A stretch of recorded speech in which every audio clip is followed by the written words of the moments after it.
Welcome to the Rim Break Rodeo. We hope this video helps. In this video, I will explain how to file sales tax in Georgia. First, understand your sales tax obligations and determine your filing frequency. Next, gather all necessary sales and tax data. Finally, choose the most suitable method for submitting your return, ensuring you meet all state requirements for timely filing. Before filing, you must register for a Georgia sales and use tax number through the Georgia Tax Center. Once registered, collect the appropriate sales tax, which includes a 4% state rate plus local taxes, potentially reaching up to 9%.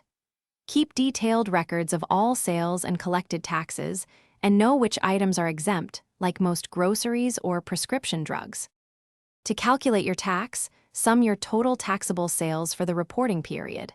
Then, subtract any applicable deductions or credits. You'll use Form SD3 for your sales tax return, which can often be filed electronically through the Georgia Tax Center. Remember to file a return even if you had no sales or no tax due for the period.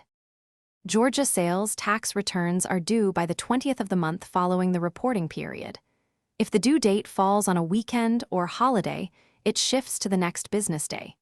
You can pay online, and if your liability exceeds $500, electronic payment is generally required.